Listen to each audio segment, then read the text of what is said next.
Fun fact, I actually play badminton. This is one of the rackets that I use. There were some paint chips, so earlier I repainted some of the frame. Now that it's dry, I'm going to put it away in the case.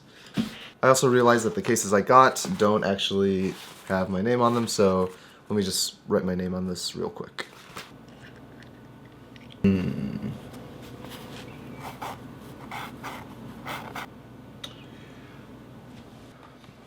I thought I could do some stylistic thing where I sign my name on the case, but it turns out I just put white paint on instead and didn't really do a whole lot of anything. So good news is I know which one's mine. Bad news is you can't actually tell what it says.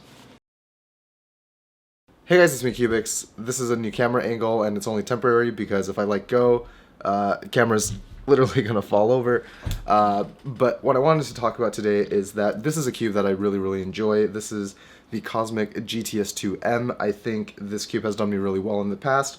It's consistently very good, and I just really like the feel of it. It's very smooth and buttery, but also very controllable at the same time, even though it's fast. It's just basically everything that I want in a cube. However, I also have this cube. I'm definitely holding the tripod with my feet right now as I take this cube out. This is the GAN RSM, which is basically the cube that everyone thinks is the best right now, and I haven't really done anything to it except that I've done like 500 solves, so I've had this for like a couple months now. The turning is really smooth. I actually like how it feels a lot, but I don't get very good times on it because I think the speed versus how it corner cuts and everything just doesn't really match up.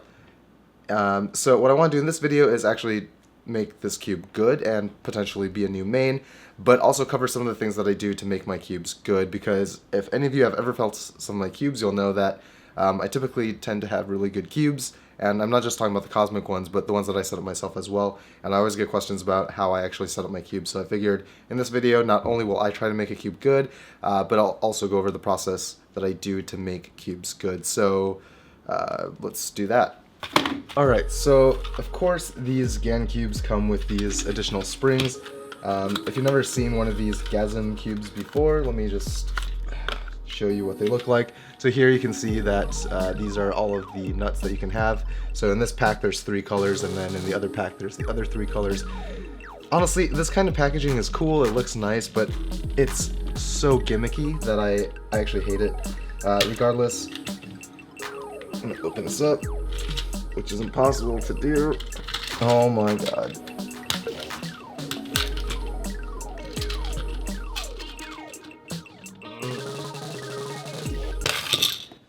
Great. These definitely... GAN, you need to come up with a better design, because this is not working for me. Honestly, it was better when you just put everything in a bag. I don't know why you decided to do it like this. It looks cool, but it's completely non-functional, and this is terrible. So the whole reason that I even went through the unboxing thing was just to basically tell you that if you like different springs and you think that different springs will give you a different feel that you want, then you can go ahead and swap them. For example, purple ones are really common for people who like fast cubes that are not necessarily very controllable, but because there's magnets, it sort of helps with the controllability, so that's why people like purple ones. Personally, I really like yellow springs, which are the stock ones in this cube anyway, so I'm not going to be doing a spring swap, but just keep in mind that if that's something that you're interested in, then go ahead and do that. But for me, I actually like the stock springs, so I'm going to stick with them. Now, even though I like the stock springs, the tensions on this cube are not really that even. Everything's sort of on the tight side. It can barely corner cut 45 degrees. So on some sides it can, but like this you can see that it can't, even though everyone else's can. So basically the side is too tight, and this is sort of a similar trend with actually all of the sides on this cube. So first thing I'm going to do is just take the center caps off. Oh, son of a... It turns out I don't know what I'm talking about. The stock springs in this are actually blue. Not really my favorite. I'm going to swap them to yellow ones. Which of course means I actually need to open the second pack. Of course I do. Look at this. Look at this. This yellow nut is not even in properly.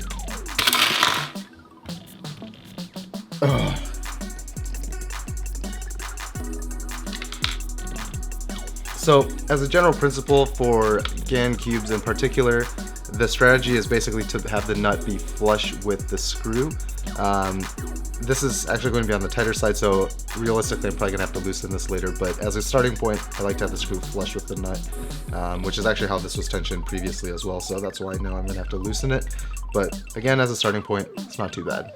You know, I was actually going to do like a holiday special, like a giveaway or a contest, something like that, but I think that's too much work for all of you, and honestly, I like doing giveaways as like a reward for people who watch my videos and actually watch through the whole video. So if you're watching this right now, why don't you leave a comment below and tell me what colored plastic you actually like, and I'll actually just give one of you guys a GAN Air SM. International shipping is fine, just, you know, holiday spirits, everything like that. Yeah, spontaneous giveaway. Let's do that. It would also be nice if you guys actually were subscribed to the channel and drop this video a like, but again, I don't require it. All you have to do is leave a comment saying which color plastic you like.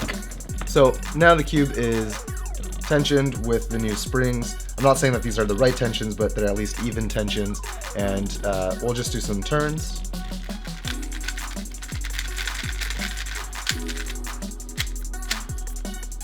This is already much better than the blue springs that were in there.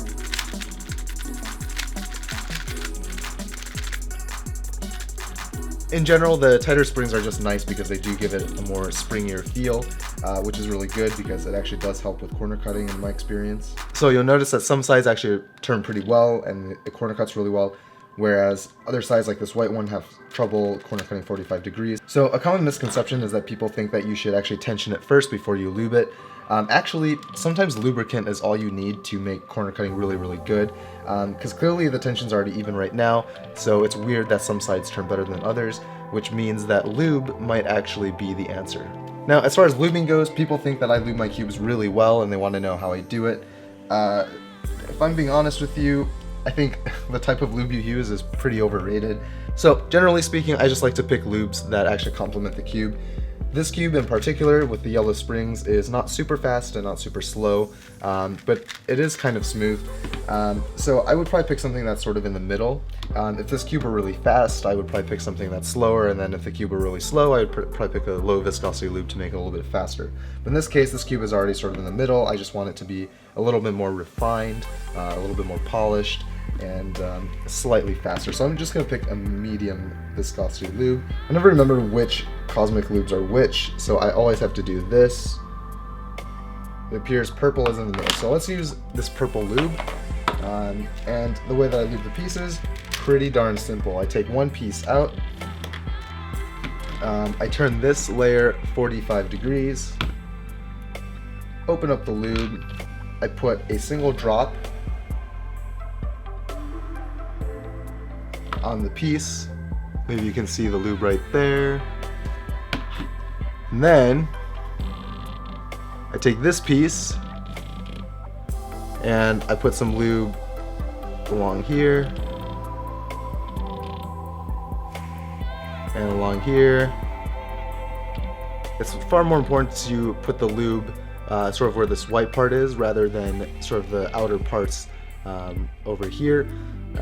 Just because as you turn the cube, it'll sort of spread outwards, and that's really all you have to care about. So then I just put the piece back and work it in. So this cube already feels so much better than before. It's much more sort of polished feeling, but the corner cutting is still not great. So on some sides, it's all right. I think 45 degrees is usually as much as I need, but other sides still can't really cut 45 degrees that easily. So I'm just gonna loosen it a little bit on every side. So I just did about a third of a turn on every single side, and now the cube corner cuts much better.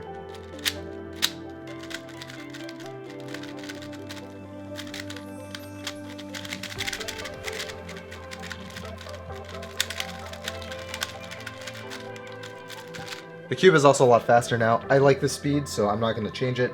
But if you find that the cube becomes too fast after you loosen the tensions, or if it becomes too tight after you tighten the tensions, then you just add sort of the opposite viscosity lube. So if it's too fast for you, now you just add heavier lube, which is why you didn't add that much to begin with when you first lubed it, in this case with the medium lube.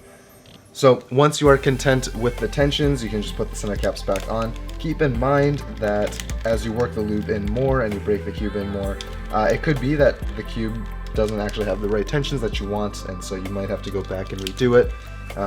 But in this case, I think I'm going to be pretty happy with this. Now, something that I haven't really told anyone before that I do with some cubes is I actually tension the sides differently. So I'm not color neutral. I always do white cross and I always do yellow layer last. So sometimes I like to loosen the yellow layer so that when I do F2L and then when I do last layer ALGs, it actually corner cuts a lot better. So that means that this side is generally going to be a lot looser, whereas the bottom is going to be a little bit stiffer. And so this is nice because after I'm done with F2L, these layers are a little bit more stable, whereas the top layer has better corner cutting and is just a little bit faster. So sometimes I'll do that, I'll loosen the top side, but in general, it doesn't really make a big difference. It's just something to note if it's something that you want to try as well. So that's basically how I lube and tension every single cube. It doesn't really matter if it's a Volk or GTS2. Basically, you're just trying to aim for 45-degree corner cutting, and then if you want more, you just loosen it. If you want less, you tighten it. That part is obvious. A few key things that I do that's different than other people. I don't care about lubing the core, and I don't lube the entire piece. I usually just lube the base of the pieces.